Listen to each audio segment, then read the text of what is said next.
Meta-breaking changes are coming to Valorant in this new Seismic 8.0 update. KJ's getting nerfed, Deadlock is leveling up, we're diving into massive map transitions that will reshape your tactics and strategies for pushing sites. Not to mention a new weapon that will change everything as we know it. The new Valorant Act is just around the corner, so stick around and we'll cover everything that's new and changing so you don't get left behind. So let's get right into it.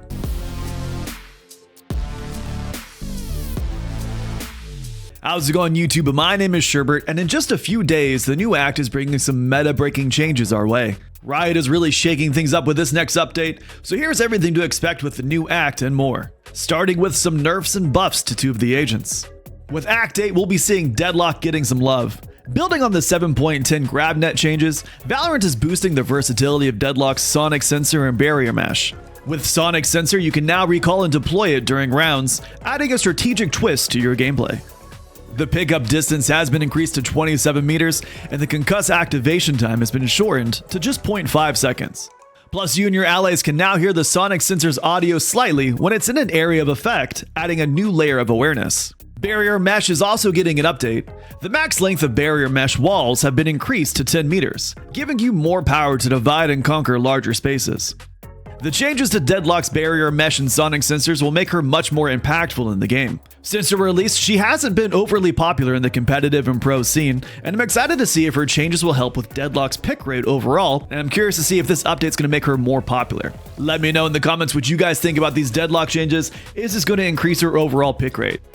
Next up, Killjoy's getting a nerf yet again.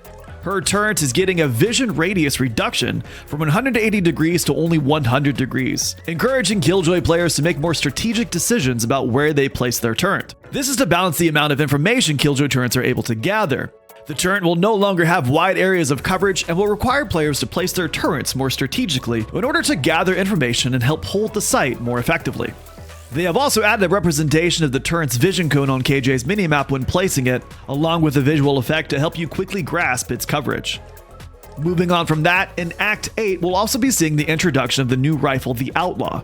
This new addition to the scoped arsenal is going to force players to reconsider when purchasing light shields, as this will one-tap them in the body. This is going to drastically change the game of Valorant as we know it. I have a feeling that the Vandal light shield meta that we've been seeing lately will go away with the introduction of this new weapon. With the ability to one-tap, players may value purchasing heavy shields over the more expensive weapons such as Vandals and Phantom.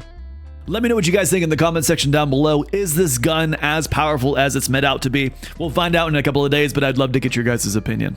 The Outlaw is going to fit right in between the Marshal and the Operator in terms of damage output and cost point. It'll cost 2,400 credits and do 238 damage to the head, 140 to the body, and 119 to the legs. It has a 2-shot magazine capacity with 10 in reserve. Now what's really interesting about this weapon is the insane bullet penetration that it offers.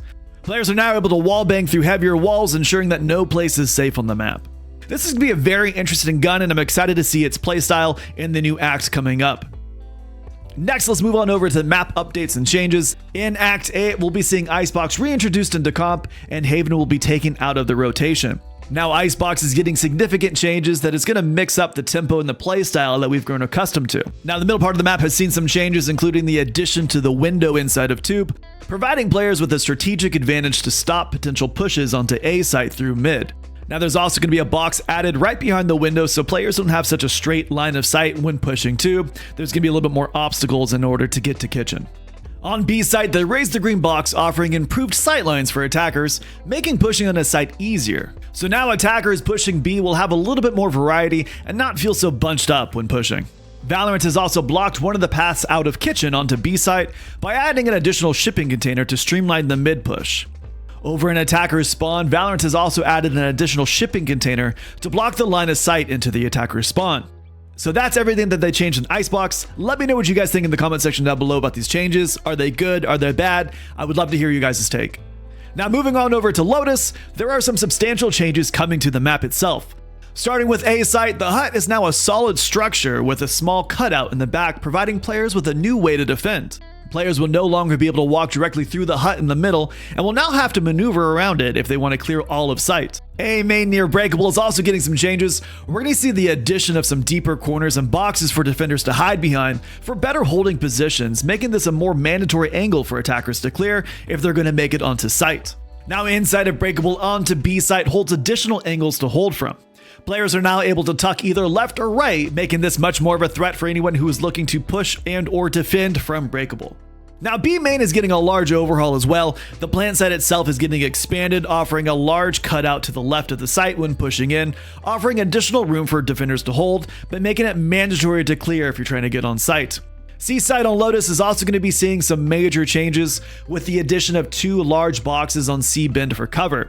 The planting range also has been extended to the back corner, allowing for safer planting. Additionally, Valorant has removed the 2 boxes in the back right of the site and added a small box for players to jump on between C Hall and Waterfall. Let me know what you guys think about the Lotus changes as well. I actually am really excited for this, even though Lotus I thought already was a good map. I'm really excited to see how this mixes up in terms of attacking and defending. Let me know what you guys think in the comments below. But wait, there's more. Valorant is releasing the Kuronami bundle, a sleek new skin series featuring a brand new melee weapon with unique animations, an insane finisher that brings the rain, literally. The bundle will have 4 skin variations for Marshal, Sheriff, Spectre, Vandal, and a dual-wield chain melee weapon. Unfortunately, for a free game, this bundle is crazy expensive. For everything, we're looking at 9,500 points, which is way too expensive for what it is, but I'm still gonna buy it. Well, that wraps up the coverage for this exciting changes coming to Valorant in the 8.0 update. Don't forget to like and subscribe and let me know in the comment section what you guys think of the new changes Valorant is making. Thanks for watching, and I'll catch you guys in the next one.